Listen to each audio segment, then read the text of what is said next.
Hello friends, this is me Anjali Baliyan and welcome back to online section. I hope आप सभी बहुत अच्छे होंगे।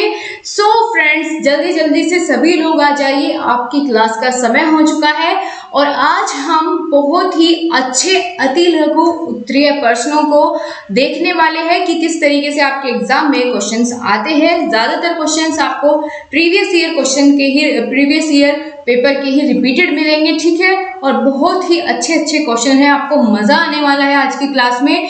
तो आज हम डीएलएड सेकंड सेमेस्टर विज्ञान विषय के अंतर्गत बहुत ही महत्वपूर्ण अति लघु प्रश्नों को करने वाले हैं, ठीक है। तो सभी लोग तैयार हो जाइए और अपना एक जगह कहीं पर बैठ जाइए जहां पर आपको कोई परेशान ना करे और आप सभी चीजों को बहुत अच्छे से ढंग से समझ पाए, ठीक है। तो चलिए बिना किसी देरी के शुरुआत करते हैं आज की अपनी मजेदार क्लास की। तो चलिए फ्रेंड्स, तैयार हो जाइए और सबसे पहले आपके सामने क्वेश्चन आ रहा है 2016 में पूछे गए कुछ प्रश्नों से हम शुरुआत करेंगे। और फ्रेंड्स, मैं आपको बताना चाहती हूँ कि मल्टीपल चॉइस क्वेश्चन साइंस के जितने भी थे हम कंप्लीट करा चुके हैं। अगर आपने उनको नहीं देखा है जरूर देखिए, आपका जो प्रैक्टिस है वो बहुत अच्छी हो जाएगी। अगर आप इस तरीके की क्लासेस लेते हैं आपकी प्रैक्टिस बढ़ेगी, ठीक है। और यहाँ हम सोल्व करते हैं ज्यादा से ज्यादा वही क्वेश्चंस जो कि प्रीवियस ईयर पेपर्स में पूछे जाते हैं। तो आपके सामने बहुत ही अच्छे क्वेश्चंस हैं जिनको मेरा मन किया कि आज तो मैं यही कराऊं। तो चलिए शुरुआत करते हैं। इससे पहले की क्लासेस आपको प्लेलिस्ट में मिल जाएगी या फिर टेलीग्राम ग्रुप ज्वाइन कर लीजिए, वहां पर आपको सभी क्लासेस मिल जाएगी। ऑलराइट गाइस, तो चलिए अब शुरुआत करते हैं। पहला क्वेश्चन यहाँ पर पूछा गया है, वाष्पन किसे कहते हैं। यानी यहाँ आपसे पूछा गया है जो इवेपोरेशन होता है वह क्या होता है, तो उसको हिंदी में वाष्पन कहते हैं। बताया गया है कि जब पृथ्वी से जल गर्म होकर वाष्प के रूप में ऊपर की ओर उड़ जाता है तो यह क्रिया क्या कहलाती है, वाष्पन क्रिया कहलाती है। आपने देखा होगा कि जब हम कोई भी तरल पदार्थ को गर्म करते हैं तो उसे गर्म करने पर उसमें से क्या होती है, भाप उठती है, ठीक है। उसे ही हम वाष्प कहते हैं। कि जैसे हमने पानी गर्म करने के लिए रखा है तो कुछ देर बाद उसमें क्या होगा, जब उसका पूरा गर्म हो जाएगा पानी तो वो भाप बन के ऊपर उड़ने लगेगा। उसी प्रक्रिया को क्या कहते हैं, वाष्पन कहते हैं, ठीक है। पानी भाप बनकर उड़ जाने को ही वाष्पन की प्रक्रिया कहते हैं, इवेपोरेशन कहते हैं। दोस्तों 2016 में क्वेश्चन आया है और इसी तरीके से अगला क्वेश्चन है, बहुत ही अच्छा क्वेश्चन है, रिपीट होने के चांसेस इन सभी के हैं, ठीक है।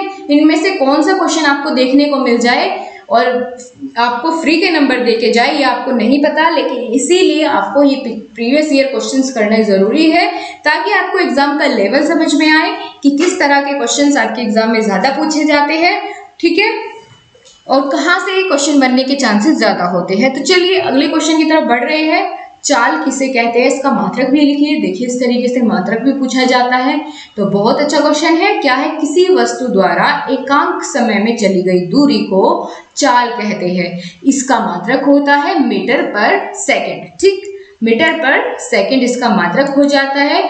और किसी एकांक समय में चली गई दूरी को क्या कहते हैं, चाल कहते हैं, ठीक है। एकांक समय में चली गई दूरी को चाल कहते हैं। बहुत अच्छा क्वेश्चन है। यहीं आगे आ जाता है आपका फसल चक्र से रिलेटेड क्वेश्चन कि फसल चक्रण या फसल चक्र क्या है, फसल चक्र किसे कहते हैं। देखना आप 2016 में भी रिपीट हुआ है, 2018 में भी रिपीट हुआ है। और आपको मैं बता दूं कि इसके ऊपर फसल चक्र के ऊपर या चक्रण के ऊपर मैंने पूरी आपकी एक क्लास ली है साइंस में, बहुत ही अच्छे से विद भरपूर एग्जाम्पल्स आपको समझाया है। अगर नहीं देखी है जरूर देखना, आपका पूरा कॉन्सेप्ट इससे क्लियर हो जाने वाला है कि फसल चक्र को क्यों अपनाते हैं, क्या इसके कारण है, सब चीजें हमने इसमें डिस्कस की हुई है, ठीक है। तो चलिए यहाँ पर जान लेते हैं। अब यहाँ पर क्वेश्चन आ ही गया है, इसको इंग्लिश में जानते हैं क्रॉप रोटेशन के नाम से, ठीक है। यानी जो फसल होती है उनको बदल बदल कर उगाना, ठीक है, अदला बदली करके उनको उगाना जिससे कि फसल अच्छी हो, उसकी पैदावार बढ़िया हो। इसलिए किसी खेत में एक निश्चित समय में एक फसल के पश्चात दूसरी फसल लेने की क्रिया को, जिससे भूमि की उर्वरा शक्ति नष्ट न होने पाए, फसल चक्रण कहते हैं, ठीक है। यहाँ पर आपको रीजन भी मिल गया कि क्यों करते हैं। वो होती है भूमि की उर्वरा शक्ति बढ़ाने के लिए, ठीक है। और इसी प्रक्रिया को यानी फसलों को बदल बदल कर लगाना ही फसल चक्रण कहलाता है। आगे देखते हैं, अतः भूमि के किसी निश्चित भाग पर नियत समय में फसलों का इस क्रम से बोया जाना कि भूमि की उर्वरता शक्ति भी कम न होने पाए और उपज भी अच्छी मिले, इस प्रकार की अदला बदली को ही फसल चक्रण कहते हैं। समझ आ गई बात? बहुत ही अच्छा क्वेश्चन है और रिपीट बिल्कुल हो सकता है। आगे बढ़ते हैं, अगला क्वेश्चन है, तृतीय प्रकार के उत्तोलक के कोई 2 उदाहरण बताइए। तो दोस्तों, तृतीय प्रकार के उत्तोलक कैसे होते हैं, आपको रीजन आपको कमेंट बॉक्स में बताना है, क्योंकि उत्तोलक की जो क्लास है मैं आपकी ले चुकी हूँ। कॉन्सेप्ट इतना क्लियर किया है कि आपको सभी चीजें लाइव दिखा करके पूरे प्रैक्टिकली आपको ये चैप्टर मैंने कंप्लीट कराया है सरल मशीन का, तो जरूर देखिए। उत्तोलक के कोई 2 उदाहरण बताइए, वो भी तृतीय प्रकार के। तो तृतीय प्रकार के उत्तोलक में क्या क्या चीजें आती है? चिमटा आता है, चाकू आता है, ठीक है, और क्या आ सकता है? इससे भी अलग आपको 1-2 एग्जाम्पल देने होंगे जो मैंने आपको बताया था कि तृतीय प्रकार के उत्तोलक में आएंगे, ठीक, वही आपको बताना होगा। चलिए आगे बढ़ते हैं, सिरके का रासायनिक सूत्र क्या होता है? सिरके का रासायनिक सूत्र आपको बताना है। रासायनिक नाम तो होता है एसिटिक एसिड, उससे फिर उसका सूत्र बनाते हैं तो CH3COOH, ठीक है, यह हो जाएगा सिरके का रासायनिक सूत्र। अगले क्वेश्चन की तरफ बढ़ रहे हैं, मेस्टिन हल का मुख्य कार्य लिखिए। यह ऊपर की मिट्टी को नीचे तथा नीचे की मिट्टी को ऊपर करता है। यह मेस्टिन हल क्या होता है? यह एक कृषि का उपकरण है और आपसे पूछा गया है कि ये कार्य क्या करता है। तो इसके द्वारा क्या होता है, जो नीचे की मिट्टी होती है उसको उलट कर ये ऊपर ले आता है और ऊपर वाली मिट्टी को नीचे, ठीक है, तो यही इसका कार्य होता है। अगले क्वेश्चन की तरफ बढ़ते हैं, नवीकरणीय एवं अनवीकरणीय संपदा में प्रमुख अंतर लिखिए। बहुत अच्छा क्वेश्चन है और आपको समझा चुकी हूं मैं इसके बारे में पहले भी। चलिए फिर से बात कर लेते हैं। नवीकरणीय संपदा वह है जो भविष्य में समाप्त नहीं होगी, ठीक है दोस्तों। आपको बता दूं, अगर कोई भी आप में से इंग्लिश मीडियम का स्टूडेंट है तो नवीकरणीय किसको कहते हैं? रिन्यूएबल, ठीक है, रिन्यूएबल। और नॉन रिन्यूएबल क्या होता है? अनवीकरणीय। तो यहाँ आपसे पूछा गया है कि नवीकरणीय का मतलब बताइए या इन दोनों के बीच एक अंतर बताइए। तो वही बात है, नवीकरणीय क्या होता है? जो कि भविष्य में समाप्त नहीं होगी और जिसको हम दोबारा से भी यूज कर सकते हैं। लेकिन अगर बात करें अनवीकरणीय संपदा की तो ये भविष्य में समाप्त हो जाएगी, इसको हम अपने आप से दोबारा से प्रोड्यूस नहीं कर सकते हैं, ठीक है, तो वो क्या हो जाएगी? नॉन रिन्यूएबल, यानी हम उसको रिन्यू नहीं कर सकते हैं। अगले क्वेश्चन की तरफ बढ़ रहे हैं, वसा में घुलनशील 2 विटामिन के नाम लिखिए। बहुत अच्छा, और ये तो अब आप बिल्कुल नहीं छोड़ेंगे। आपसे विटामिन जो है किसमें घुलनशील है, सोल्यूबल इन वाटर या सोल्यूबल इन, आपसे पूछ लिया जाए कि फैट, आप बिल्कुल बता पाएंगे, क्योंकि ये चीजें मैंने आपको बिल्कुल ट्रिक से कराई हुई है, आपको याद रहेगी, ठीक है। आप ADE को कीड़ा करके याद रखिए, इसको उल्टा याद रखिए, KEDA, कीड़ा, ठीक है। कीड़ा जो विटामिन होते हैं यानी ये चारों, ये कैसे होते हैं? वसा में घुलनशील विटामिन होते हैं। तो कीड़ा किसमें घुलनशील है? वसा में घुलनशील है। आपको ट्रिक देखनी है तो कमेंट, उसमें टेलीग्राम ग्रुप में मैंने आपकी प्रोवाइड की हुई है ट्रिक साइंस की, जिसमें आपको जितने भी विटामिन है सबके रासायनिक नाम और कौन सा विटामिन किसमें घुलनशील है वह सभी आपको बताया गया है, ठीक है दोस्तों, तो जरूर देखिए उसको। अगला क्वेश्चन है, टीकाकरण क्या है यह बताइए, टीकाकरण की परिभाषा बताइए। तो उपयुक्त समय पर रोगजनक की कुछ मात्रा शरीर में पहुंचाने से क्या होता है? एक विशेष प्रकार के रोग के विरुद्ध प्रतिरोधक क्षमता का विकास हो जाता है। इस विधि से रोगों का उपचार टीकाकरण कहलाता है। बच्चों को BCG का टीका प्रथम बार जन्म के 9 माह के अंदर और दूसरी बार 5 वर्ष के बाद लगवाना चाहिए। ये तो बात अलग हो गई कि कब लगवाना चाहिए बच्चों को, लेकिन यहाँ पर टीकाकरण की परिभाषा या टीकाकरण का मतलब पूछा गया था। तो यह एक प्रकार से क्या होता है कि रोग से विरुद्ध जो है उसकी प्रतिरोधक क्षमता का विकास करने के लिए ही बचपन में उसको टीके लगाए जाते हैं। आपने देखा होगा, आपको भी लगे होंगे टीके, और इनका निशान अभी तक नहीं जाता, ठीक है, कभी इनका निशान जाता ही नहीं है। इस तरीके से ये टीके लगाए जाते हैं। आगे बात करते हैं, अगला क्वेश्चन है, सरल मशीन कितने प्रकार की होती है? चलिए गाइस, इतना अच्छा क्वेश्चन, मजा आ जाता है देखकर जब पेपर में मिलता है। सच में पूछा क्या गया है, सरल मशीन कितने प्रकार की होती है, तो बता दीजिए। कमी किस बात की है? आपको बहुत अच्छे सब चीजें समझाई गई है। इतना अच्छा क्वेश्चन बनता है तो आपको खुश हो जाना चाहिए। ठीक है, बिल्कुल पढ़ा हुआ आपका सभी चीजें यहाँ पर मिल रही है। साइंस की खासकर बात करूँ तो साइंस की लगभग मैं काफी सारी क्लासेस आपकी ले चुकी हूँ, तो अब आपको प्रैक्टिस करते समय समझ आ रहा होगा कि कितनी फ्रूटफुल वो आपकी क्लास रही। ठीक है, जिसने क्लास लिया वो बहुत जल्दी से इसको कर पाएंगे। उत्तोलक, पेंच, झुकातल, घिरनी और पहिया और धुरी। ठीक है, ये 5 प्रकार की मशीनें होती है सरल मशीन। ऑलराइट गाइस, आगे बढ़ रहे हैं। सूर्य मंडल में सूर्य के सबसे नजदीक स्थित ग्रह का नाम लिखिए। तो कौन सा ग्रह है सूर्य के सबसे नजदीक? वो कौन है? बुध ग्रह। ठीक है, सौर मंडल भी आपको मैंने कराया हुआ है, जरूर देखना। आगे बढ़ रहे हैं। मानव की खोपड़ी में उपस्थित हड्डियों की कुल संख्या कितनी होती है? तो दोस्तों, मानव की जो खोपड़ी होती है उसमें 29 हड्डियां होती है। ठीक है, 29 बोन्स होती है एक मानव की स्कल में। ठीक है, उसकी खोपड़ी में। आगे बात कर लेते हैं। अगला क्वेश्चन है, कीटों में वृज्य पदार्थों का निष्कासन किस उत्सर्जी अंग द्वारा होता है? तो मैलपीगियन या निसर्ग नलिकाएं ही मुख्य उत्सर्जन इंद्रिया होती है। 2017 में आए हुए क्वेश्चंस है ये सभी, जितने आपसे अभी पूछे जा रहे हैं। ठीक है, तो देख लीजिए आप किस तरीके के क्वेश्चंस आते हैं। अगला क्वेश्चन है, किसी एक अम्ल एवं एक क्षार का रासायनिक सूत्र लिखिए। किसी का भी, जिसका आप जानते हो वही आपसे यहाँ पर पूछ लिया गया है, तो आपका जो मन करे इनमें से आप लिख सकते हैं। यहाँ बहुत सारे आपको प्रोवाइड कर दिए गए हैं, जैसे HNO3, H2SO4, HCl।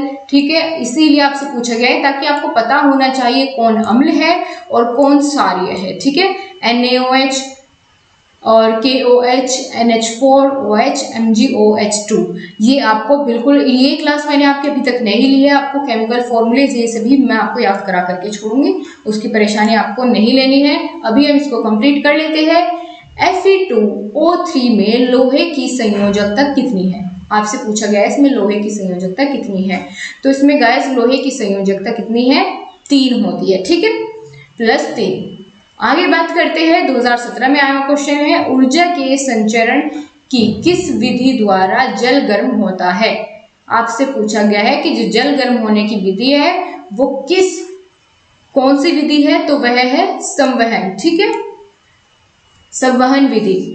आगे बात करते हैं। अब शुरू हो जाते हैं 2018 के क्वेश्चन। 2017 के यहाँ तक समाप्त हुए, अब आगे बात कर रहे हैं 2018 के क्वेश्चंस आपको पेपर में आपके किस किस तरह के आए थे उनकी बात कर लेते हैं। यांत्रिक ऊर्जा कितने प्रकार की होती है? लीजिए, सबसे पहले आपसे यहाँ पर ऊर्जा के प्रकार पूछ लिए गए हैं, वो भी यांत्रिक ऊर्जा के, तो बता दीजिए कौन सी परेशानी वाली बात है। गतिज ऊर्जा और स्थिर ऊर्जा, 2 प्रकार की यांत्रिक ऊर्जा होती है, एक तो गतिज ऊर्जा और दूसरी स्थिर ऊर्जा। अगला क्वेश्चन है, मेंडलीव की मूल आवर्त सारणी में कितने आवर्त एवं कितने वर्ग होते हैं? बहुत अच्छा क्वेश्चन है। यहाँ पर दोस्तों आपसे मेंडलीव की जो मूल आवर्त सारणी है उसमें पूछा गया है। ठीक है, तो उसमें कितने आवर्त और कितने वर्ग होते हैं वो आपको यहाँ पर बताना होगा। सो फ्रेंड्स, अगर आपसे आवर्त सारणी के जो खोज करता है वो पूछ लिए जाते हैं तो भी आपको मेंडलीव उसका उत्तर देना होगा। आवर्त सारणी की खोज किसने की थी? मेंडलीव ने की थी। और उन्होंने क्या बताया था कि कितने इसमें आवर्त होते हैं और कितने वर्ग होते हैं? तो दोस्तों यहाँ तो दिया गया है आवर्तों की संख्या 7, जो कि बिल्कुल सही है। ठीक है, आवर्त 7 थे और वर्ग जो है मैंने जहां तक पढ़ा है उसके अकॉर्डिंग 8 थे। ठीक है, और यहाँ इन्होंने बताया गया है कि 9 वर्ग होते हैं। तो इस बात में थोड़ा कंफ्यूजन है, क्या आप लोग इसको डिस्कस करेंगे मेरे साथ? आप बताना जरूर कि आपने इसके बारे में अब से पहले क्या क्या चीजें पढ़ी हुई है। ठीक है, आपको बताना होगा। तो चलिए गाइस, आगे के क्वेश्चन की तरफ बढ़ते हैं। और हाँ, 63 जो है तत्व उस समय पर खोज कर ली गई थी। जो मेंडलीव की आवर्त सारणी थी उसमें 63 क्या थे? तत्व थे। ठीक है, 7 उसमें आवर्त थे और 8 वर्ग थे। आगे बढ़ते हैं अगले क्वेश्चन की तरफ। मेरेस्मस रोग किसकी कमी से होता है? तो ये विटामिन डी की कमी से रोग हो जाता है जिसका नाम है मेरेस्मस। ठीक है, मेरेस्मस रोग किसकी कमी से होता है? विटामिन डी की कमी से। और विटामिन डी प्रचुर मात्रा में कहाँ से मिलता है? सनलाइट से मिल जाता है। ठीक है, प्रमुख स्रोत सूर्य का प्रकाश होता है विटामिन डी का। अगला क्वेश्चन है कास्टिक सोडा और खाने वाले सोडे का रासायनिक सूत्र लिखिए। दोस्तों ये क्वेश्चन जो है बहुत बहुत बहुत इंपॉर्टेंट है, कास्टिक सोडा और खाने वाला सोडा, क्योंकि एग्जामिनर जानता है कि दोनों में कंफ्यूजन स्टूडेंट्स को होता है, कास्टिक सोडा और खाने वाले सोडे में। ठीक है, तो आपको ये कंफ्यूजन दूर करना होगा। कास्टिक सोडे का फॉर्मूला होता है NaOH और खाने वाले सोडे का होता है NaHCO3। ठीक है, NaHCO3। अगले क्वेश्चन की तरफ बढ़ रहे हैं, किसी एक कीटनाशक पदार्थ का नाम बताइए। तो मैलेथियान। ठीक है, मैलेथियान यह कीटनाशक पदार्थ का नाम है। आगे बढ़ रहे हैं अगले क्वेश्चन की तरफ, चलते हैं। सूर्य की पृथ्वी से दूरी कितनी है? यहाँ आपसे पूछ ली गई है कि सूर्य की पृथ्वी से कितनी दूरी है। तो सूर्य की पृथ्वी से 14.96 करोड़ किलोमीटर है। ठीक है, 14.96 करोड़ किलोमीटर लगभग इनके बीच की दूरी है। अगला क्वेश्चन है सौर मंडल का सबसे बड़ा ग्रह पूछ लिया जाता है, तो आप बताएंगे बृहस्पति। ठीक है, बृहस्पति ग्रह सौर मंडल का सबसे बड़ा ग्रह होता है। इसकी ट्रिक मैंने एक बार आपको पहले कराई हुई है, वो उसका जो आपकी क्लास होगी वो मैं आपको टेलीग्राम ग्रुप में इस क्लास के बाद प्रोवाइड कर दूंगी। ठीक है, तो आप वहां से देख सकते हैं उनका कर्म की किस तरीके से आपको याद रखना है, कौन सा सबसे बड़ा है, कौन सा छोटा है, किसके कितने उपग्रह है, तो बहुत अच्छे से चैप्टर आपका क्लियर कर चुकी हूँ। आगे बात करते हैं सौरमंडल का सबसे छोटा ग्रह कौन सा है। तो सबसे छोटा ग्रह होता है बुध, सबसे बड़ा होता है बृहस्पति। अगला क्वेश्चन है पृथ्वी का उपग्रह कौन है? तो चंद्रमा। ठीक है, चंद्रमा। पृथ्वी का उपग्रह कौन है? चंद्रमा है, और इसके पास अपना स्वयं का प्रकाश नहीं होता है, यह सूर्य के प्रकाश से प्रकाशित होता है। आकाश गंगा किसे कहते हैं? बहुत अच्छा क्वेश्चन है और बहुत बार पूछा भी जाता है, तो यहाँ पूछ लिया गया है आकाश गंगा किसे कहते हैं। आकाश गंगा असंख्य तारों का विशाल पुंज होता है जिसमें अधिकांश तारे आंखों द्वारा दिखाई नहीं देते हैं। यूनानी भाषा में इसे गैलेक्सी भी कहा जाता है। ठीक है, गैलेक्सी भी हम आकाश गंगा को ही कहते हैं। और दोस्तों ये बताइए कि हमारी जो पृथ्वी की आकाश गंगा है वो कौन सी है? क्या आप उसका नाम जानते हैं, जिसको इंग्लिश में मिल्की वे कहते हैं और हिंदी में क्या कहते हैं? ये आपको कमेंट बॉक्स में बताना है। ठीक है, आपको बताना है कि हमारी आकाश गंगा कौन सी है। अगला क्वेश्चन है सौर मंडल के ग्रहों के नाम बताइए। तो कितने ग्रह होते हैं पहले तो आपको यही पता होना चाहिए। तो दोस्तों सौर मंडल में 8 ग्रह हैं। पहले 9 थे, एक जो सबसे छोटा ग्रह कृत्रिम ग्रह था प्लूटो, उसको बाहर कर दिया गया था, और उसके बाद से फिर 8 ग्रह रह जाते हैं सौरमंडल में। कौन कौन से? बुध, शुक्र, पृथ्वी, मंगल, बृहस्पति, शनि, अरुण, वरुण। अगर आपको इनका कर्म सही से याद नहीं होते हैं तो ट्रिक वाली क्लास जरूर लीजिए। आपको सबसे पहले चैप्टर में मैंने याद करवाया था जब सौरमंडल पढ़ाया था, विज्ञान की सबसे पहली क्लास जरूर देखिए। तारामंडल क्या है? तो आकाश में कुछ तारे सुंदर आकृतियों के रूप में व्यवस्थित होते हैं। इन आकृतियों को क्या कहते हैं? तारामंडल कहते हैं। और हमारा क्वेश्चन एकदम सही हो जाता है। अगला क्वेश्चन आ जाता है आकाश गंगा में तारामंडलों के नाम बताइए। तारामंडलों के नाम आपसे यहाँ पर पूछ लिया गया है। तो सप्तऋषि के बारे में तो सभी जानते हो, जो 7 तारों का समूह होता है। ठीक है, और बाकी के नाम आपको याद करने होंगे, जैसे वृश्चिक, ओरियन और कृतिका। ठीक है, ओरियन और कृतिका, ये क्या है? आकाश गंगा के तारामंडलों के हमने नाम डिस्कस किए हैं। आगे की तरफ बढ़ रहे हैं और आपसे पूछ लिया गया है यहाँ पर छाया। ये कौन से चैप्टर की बात आती है? ये आती है जहाँ पर मैंने आपको ग्रहण के बारे में पढ़ाया था। ठीक है, ग्रहण, तो उसी चैप्टर में आपको बताया गया था कि छाया क्या होती है। फिनर्बा, इंग्लिश में इसको इस तरीके के नाम से जानते हैं। तो जब किसी अपारदर्शी वस्तु को प्रकाश जाने वाले मार्ग में रख दिया जाता है, यानी प्रकाश के सामने कुछ ऐसी वस्तु रख दी जाती है जो कि अपारदर्शी हो, जिससे प्रकाश आर पार ना हो सके, तो उसे रखने से क्या होता है, वस्तु प्रकाश को आर पार जाने से रोक देती है, जिससे वस्तु की दूसरी ओर जो है प्रकाशहीन क्षेत्र बन जाता है।